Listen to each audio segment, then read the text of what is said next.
This is Harry Paden. I am the host of Paden's Pulpit. This is Season 2, Episode 32. Season 2, Episode 32, which is a continuation of Episode 31, more or less a Part 2. And it highlights an interview that I did with Lieutenant Governor Sheila Oliver. That's a picture from that interview. That's her fine office. This is the Phoenix Award that she received from the Congressman Donald Payne Sr. And she discusses that award. And this is an interview, 60 minutes of that interview. And I'm going to show it today in 3 segments, 10 minutes each. You can go back to yesterday for the first 3 segments. She's a wealth of information. She talks about things like the importance of letting elected officials know issues that are important to you. Not just politics. Sometimes we think politicians and politics is the most important things that we need to know. She talks about the boards and commissions, like the Port Authority, some of the colleges. I think she said there were 26 state colleges. Well, she said there were a number of state colleges that have powerful presidents. She talks about the New Jersey Supreme Court, and as high as Lieutenant Governor Sheila Y. Oliver Rose, as Assemblywoman Brittany sorry for messing up your name, Brittany Timberlake, Assemblywoman Brittany Timberlake said in her words for the celebration of life for Lieutenant Oliver, as high as Lieutenant Sheila Y. Oliver Rose, she was never drunk with power.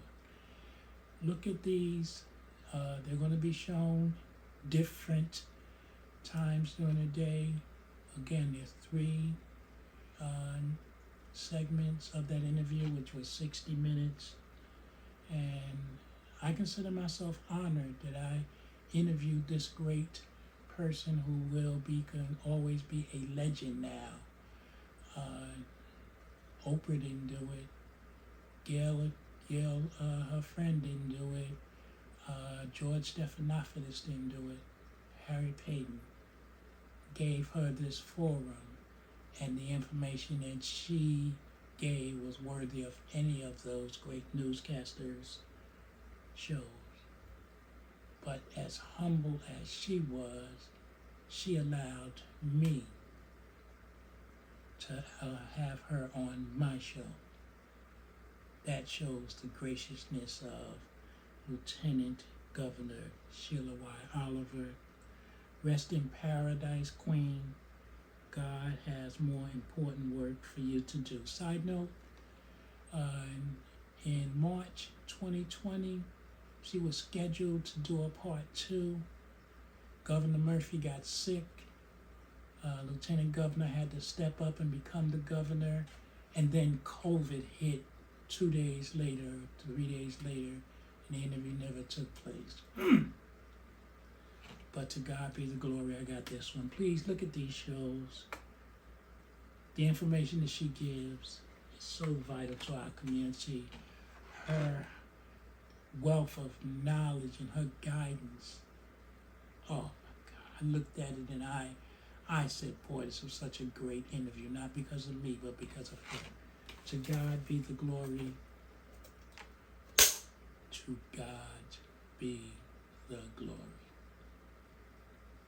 Rest in paradise, Lieutenant Governor, now Angel, Sheila Y. Oliver.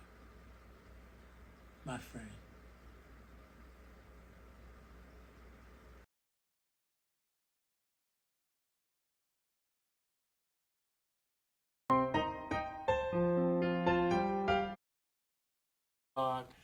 And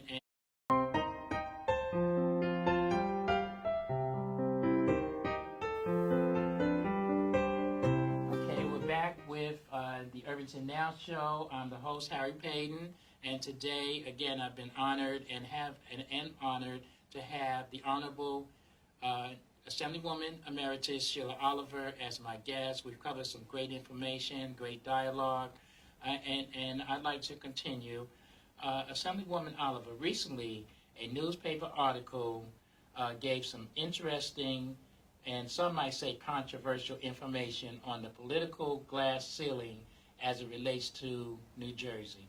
As one of the limited women who have smashed the proverbial glass ceiling, can you share your insights on this subject? There is absolutely a glass ceiling that exists, and there is certainly a, quote, old boys network. And, you know, I share my experience with women who are running for office because when I became the speaker, this is the first time since 1776 that the General Assembly was led by a female. And, you know, if you talk to some longtime legislators, there were times when they smoked cigars in the State House. If you went to their offices, they had bottles of bourbon, and they'd sit down and, you know, hash things out over a cigar and bourbon. And, you know, women don't come from that type of tradition and culture. I remember a NAACP member asking me, how come so many men are getting in trouble that I read in the newspaper, but I don't see the women?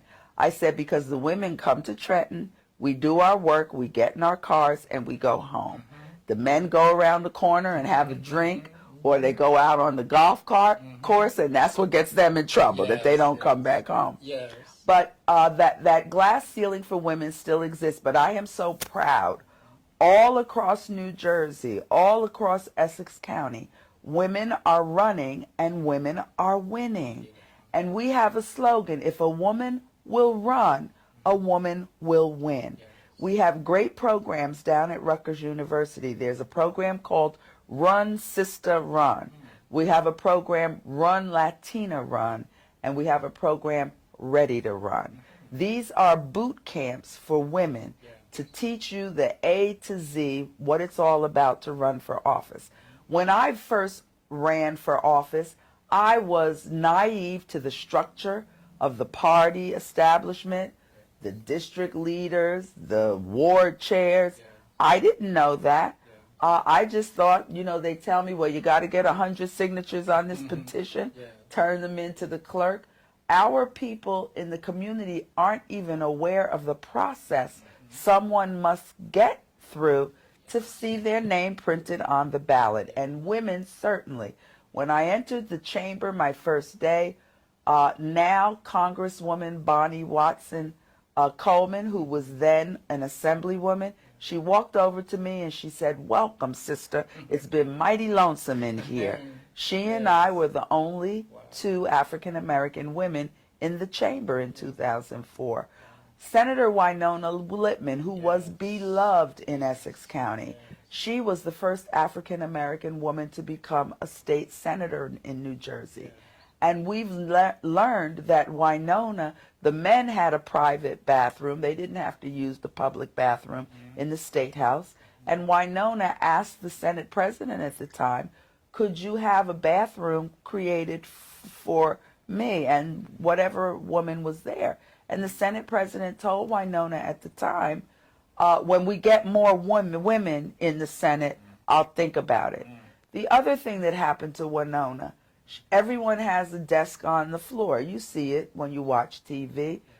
Because she was an extra senator, they didn't even give a desk to Winona Littman on the floor her first term. Her desk was over on the side. So, yes, women are intimidated in this process. You have to have what I call an alligator hide as a woman to jump in and get involved in politics. If you get your feelings hurt easily, this is nothing and no place for you. you have to keep it moving. Many of us were at the campaign kickoff for Essex County Freeholder President Brittany Timberlake. She was elected to the Freeholder Board at age 28, 29. She became the director of the Freeholders. A 29-year-old woman, you know, not too long, had graduated from Seton Hall with her master's degree. It was a culture change for, first of all, a millennial to be in charge and a young woman to be in charge. And, you know, she had her challenges. And, you know, I teased her last night at her launch when I spoke, and I said, Brittany, just fling that hair back and keep on stepping. Yes, yes, yes, yes. So we have mastered some things as women legislators in the Congress, in our state legislatures, and governorships. Eventually, New Jersey is going to have to work hard and elect a woman, meaning the Democratic Party. Christine Todd Whitman was elected by the Republican Party to be a governor. The Democrats, we're supposed to be the more liberal party. We have yet to support a woman. Barbara Buono ran as a candidate against Chris Christie. She was not given the support she should have had. And, you know, Chris Christie was elected. But, yes, there is a glass ceiling. We're breaking through it, but it's not enough. Yes, thank you very much. And again, to the audience, it's something that we do have to do. I have daughters, granddaughters, and as a male, I'm appalled. You know, I really am, because I've known dynamic women such as yourself, you know, and I don't have that thought of my mind. She's a woman, you know, I just don't have that. And maybe because I was a mama's boy. Okay. You know, so my mother was an old-fashioned housewife. Absolutely, absolutely. Who did everything. And you saw her strength. Right, yes. Right. And, you know, I have 11 brothers and sisters. Well, 10 brothers and sisters, 11 of us. So when she was able to raise all of us, none of us are in prison, all of us are productive citizens. Excellent. And when she passed, 6 of them still were under, you know, youth. I was like 16, and all of them still just from her presence. So I know what a strong woman can do. Absolutely. So I wish we could take some of them back and have them with some of the strong women like yourself, nurture them so that they would never think like that. The late Reverend Ron Christian would call me often, and he would say, Sheila, we need to develop some classes to provide leadership training to our young women. You know, explaining to our young women, if you really aspire to have a career in one field or the other, no, you can't wear your club clothes. And, you know, we know our young folks love tattoos. Yes. You can't get tatted up all over That's right. and expect to rise up through the ranks in corporate America. Yes. So Reverend Ron, I think fondly of him all the time because he used to say this, you know, to me. But we've got some more distance to go as it relates to women. Yes, absolutely. And, you know, you reminded me of a quote from Eleanor Roosevelt. And just think, her husband was president back in the 40s. And I often tell people, Franklin Delano Roosevelt didn't come up with all those ideas. It was Mary McLeod Bethune. She was a dear friend of Eleanor Roosevelt's. And she gave Eleanor Roosevelt a lot of policy direction, which Eleanor fed to her husband. And we all love Mary McLeod Bethune because she founded the National Council of Negro Women. She founded Bethune-Cookman College down in Florida. That's right. But Eleanor Roosevelt once said, a woman is like a tea bag. You never know how strong she is until you put her in hot water. All right. And I love that. That's a beautiful saying. I love yes, that. Yes, I'm going to remember that.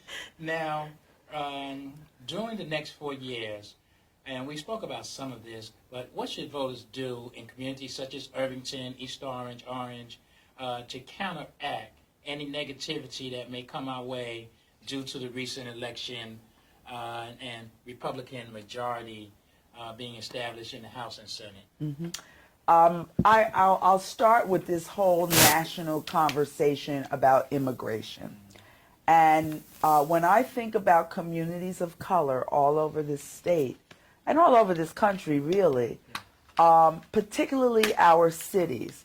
Our cities are surviving and thriving because of the diversity. And I believe in diversity, there is strength. I look at Irvington, for instance, and I've said this for many, many years. When we began to see the growth of the Haitian American community, the Caribbean American community, the Latino community, the Hispanic community in Irvington, I think that the people with different cultural backgrounds brought a lot of the tradition of their cultures. Look at the businesses that have been created. Look at the prioritization of home ownership in our urban communities. I think that these are the things we need to be concerned about when we listen to the national rhetoric as it relates to immigration. A couple of weeks ago, I watched an old Kevin Costner movie. It was called Dancing with Wolves. But it's about Native American Indians and how the U.S. infantry in the 1800s began to come and run Native Americans off their land. Everybody in the United States of America came from someplace else. And the late Dr. Martin Luther King once famously said, "We may have all come here on different ships, but we're all in the same boat now." And I think that that is something people in communities like Irvington, like Newark, like Hillside, like Elizabeth, we need to pay more attention and be advocates for all people, no matter their religion, their nationalities, etc. I also think that this whole rhetoric, and the president last night gave a speech to the joint Congress. And I was appalled because this man knows so little about the African American community. All through the campaign, he referred to us as the blacks. But last night in his address, he went all in again, and he talked about the crime in our communities and the jobs. Remember, during the campaign, he said, "Blacks, why won't you come support me? You have no jobs. You have no education. What do you have to lose?" I think that in our communities we need to, and right now people are saying hashtag stay woke. Hashtag stay woke to these issues that are coming along. I traveled to Washington, D.C. Senator Elizabeth Warren, Senator Menendez, other Democratic senators had a forum inviting people whose homes had been foreclosed, because the man who is now our Treasury Secretary, he ran a bank. His name is Steve Mnuchin. He ran a bank called One West Bank. They were responsible for 60% of the foreclosures in this country. They were responsible for 16,000 reverse mortgage foreclosures. Those are senior citizens whose houses are paid for.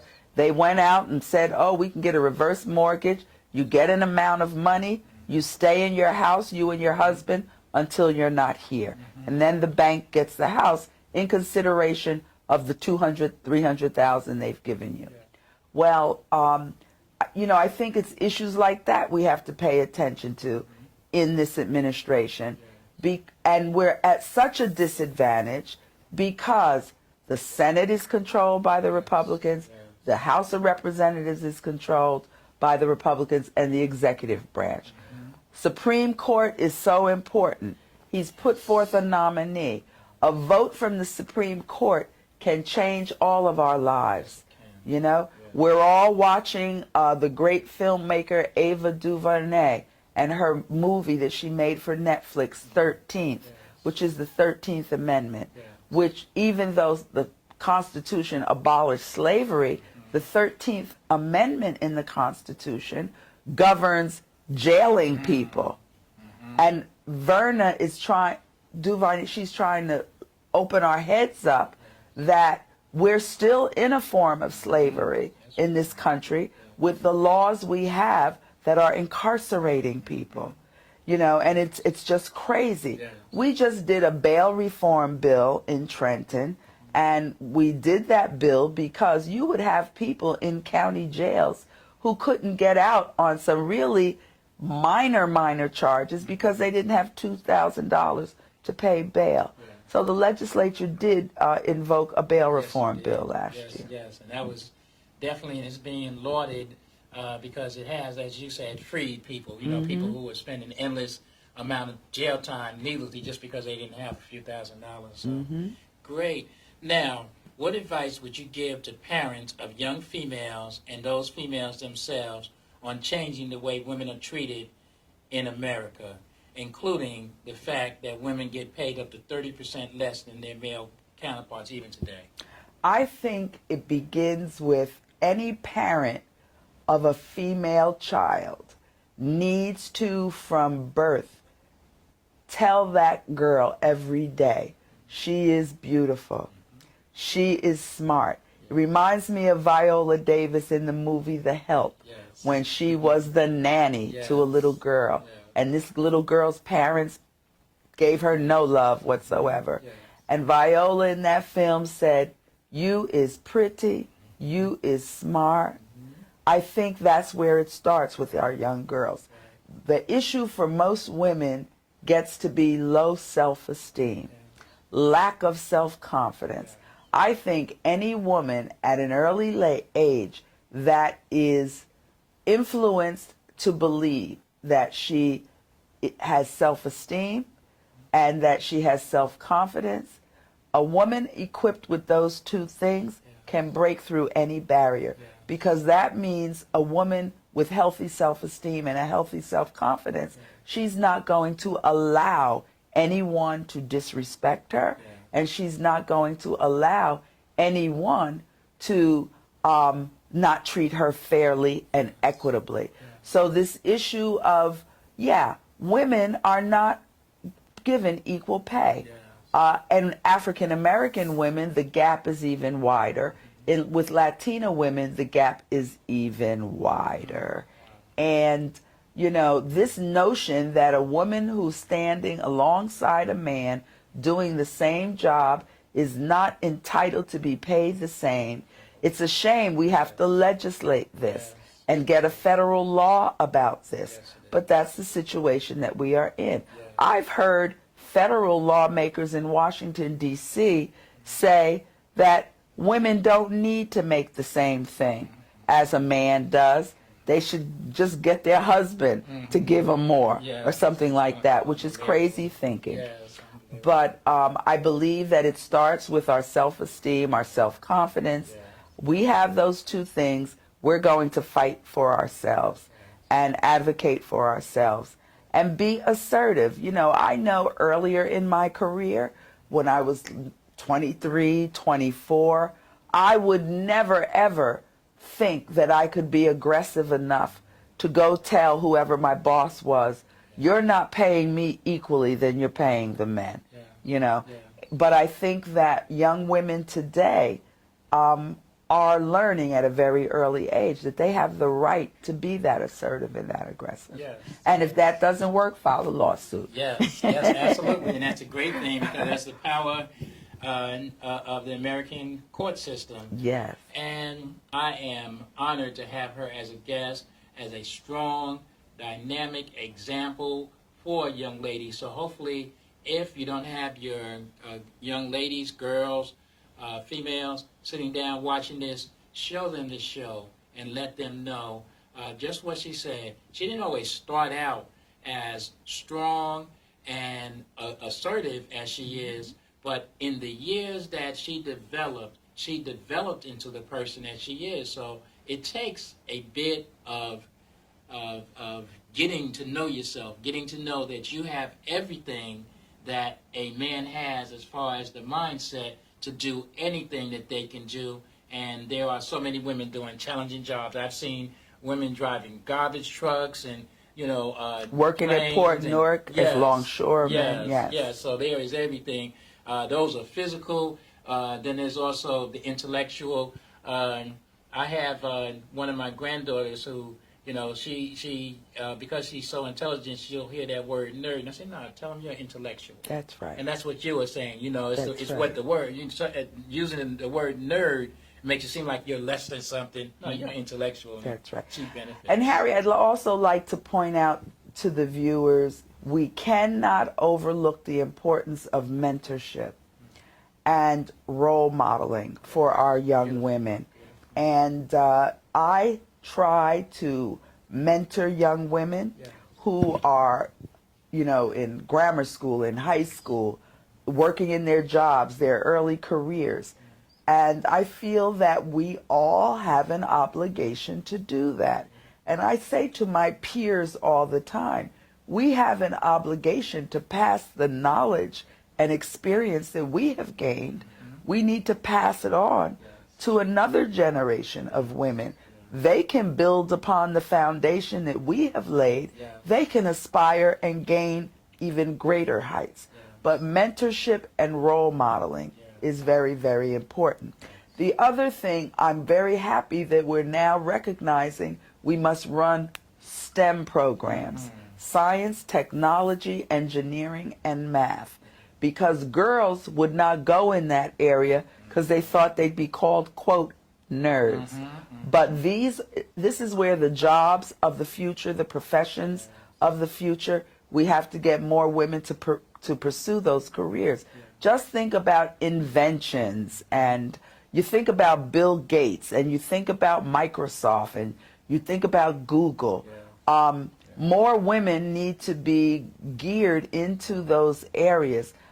That is why the movie Hidden Figures was so popular, because we learned that these black women were what you call human computers before they even invented computers. And they were so good at math, they could mathematically determine how to get a man in a rocket off the ground and up to the moon. Women did that in the 1950s, the early 1960s. Women of color, if they could have accomplished that then, imagine what our young women today can be trained and learn to do. And we need to produce more wealthy black women.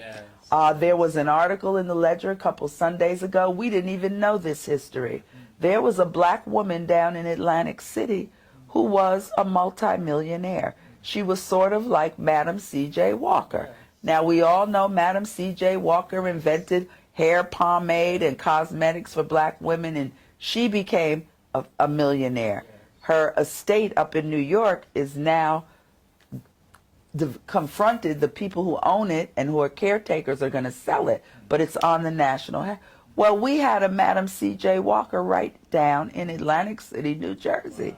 Her granddaughter just wrote a book about her, and she was phenomenal. And when I read about her, I could not believe that this woman was able to accomplish and accumulate this wealth back in the 1930s, right in Atlantic City, New Jersey. Beautiful. So we have it again, straight from a leader, today's leader, who has risen and up in the political ranks, in the corporate ranks, and just has so much information to get out and mentor. You may not be an assemblywoman emeritus Oliver, but you can mentor, again, just things like doing here. Look at any way you can teach is a form of how to mentoring. care for your children. Yes, Anything. absolutely. Thank you. Now, this is a question, because I know you mentioned last evening that outgoing Governor Christie mentioned you. What is your relationship with New Jersey's outgoing governor, and what should our communities do to elect a user-friendly governor in November 2017?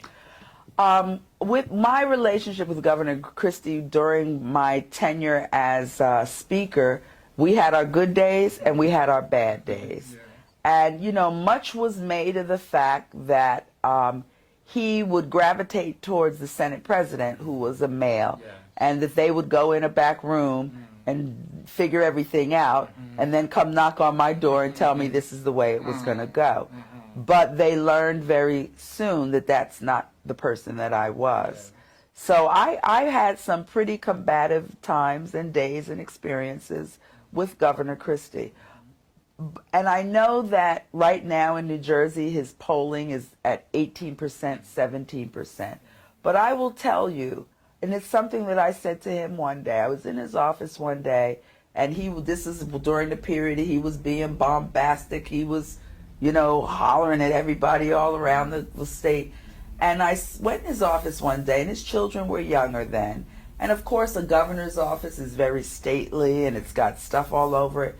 And I said to him, I said, Governor Christie, I said, you see all of this?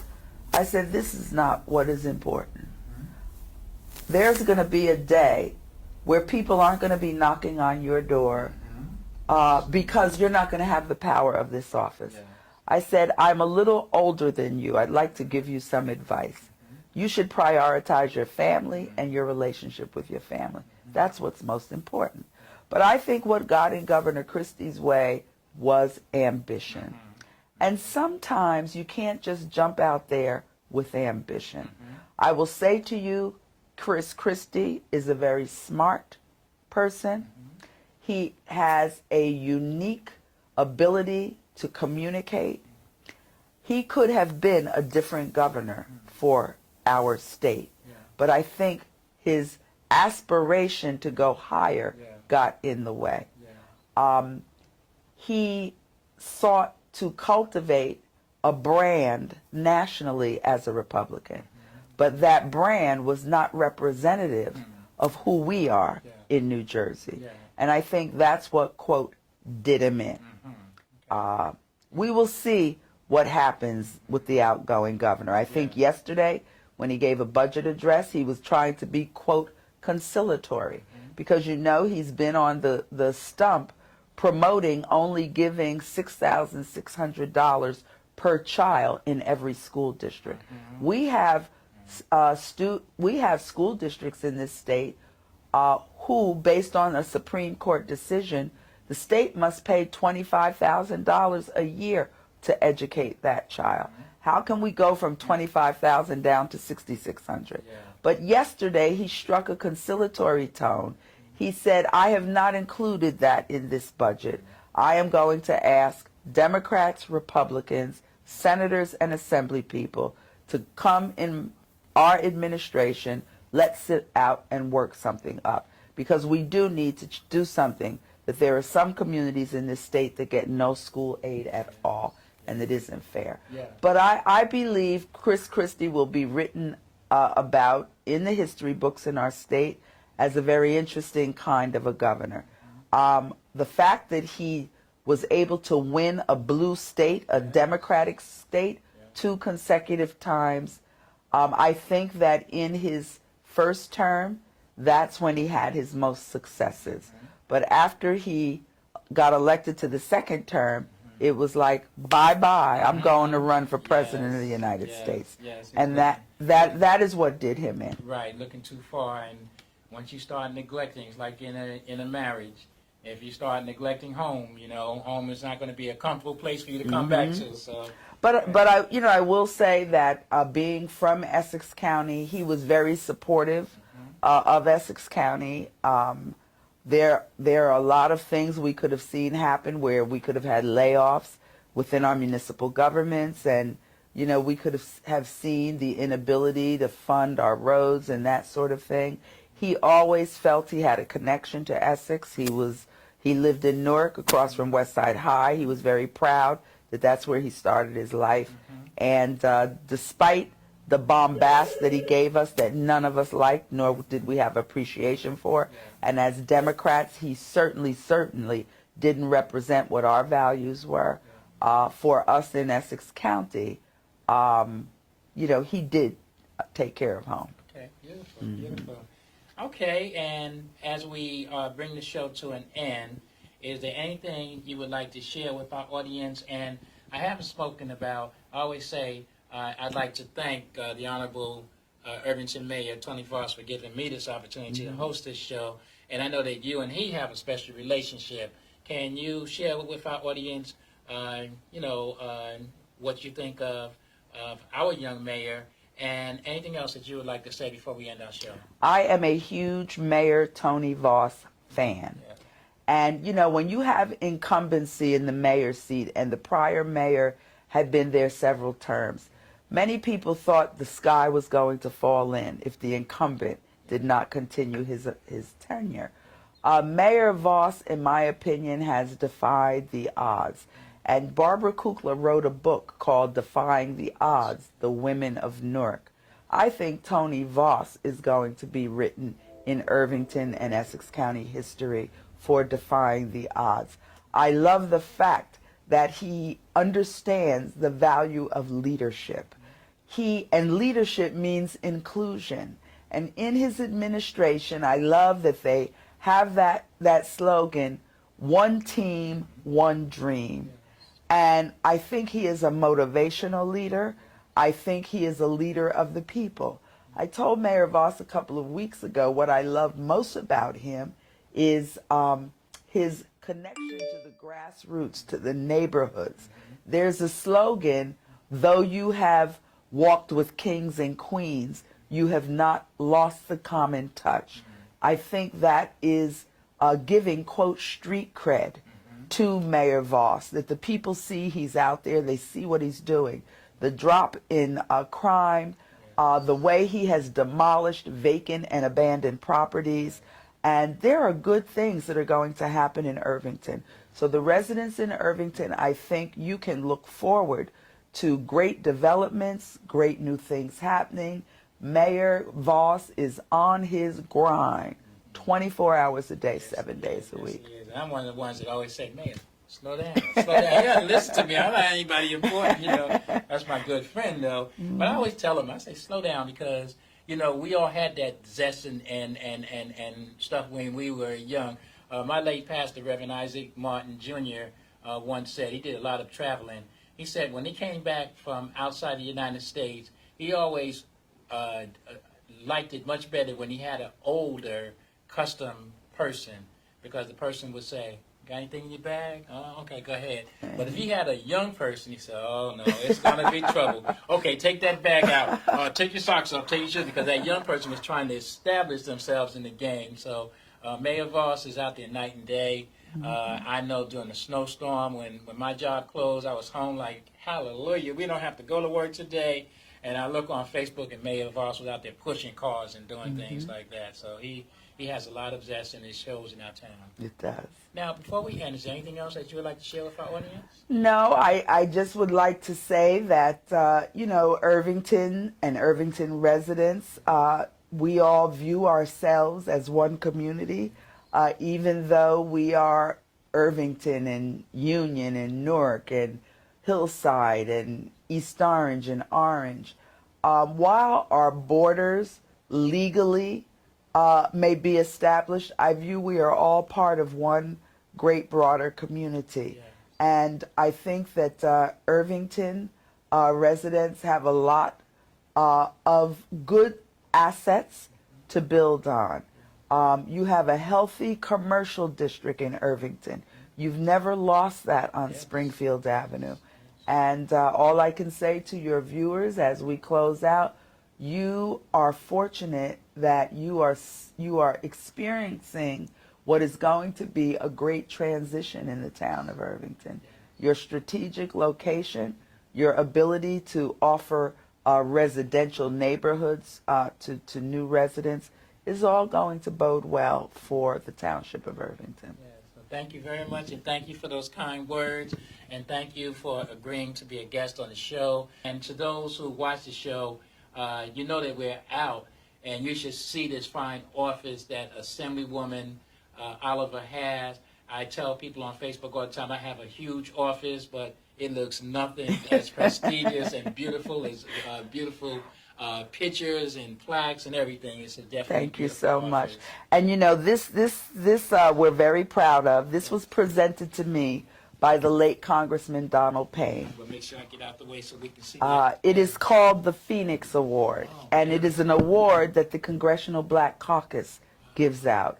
And when I became the speaker, Congressman Payne had the Congressional Black Caucus give this to me, along with Harry Belafonte, Judith Jamison, and a very well-known photographer who was the photographer for Jet and Ebony.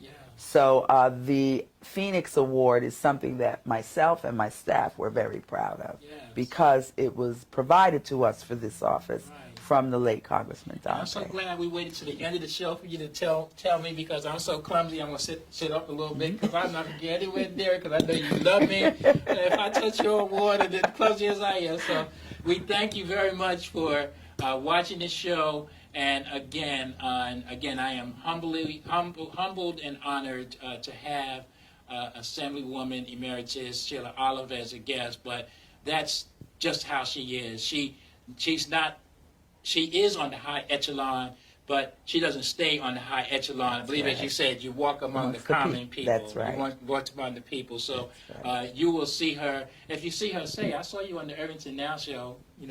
I know you guys won't say that, but say it anyway. Thank you again. Thanks so much, Harry. It's been a pleasure having this conversation with you.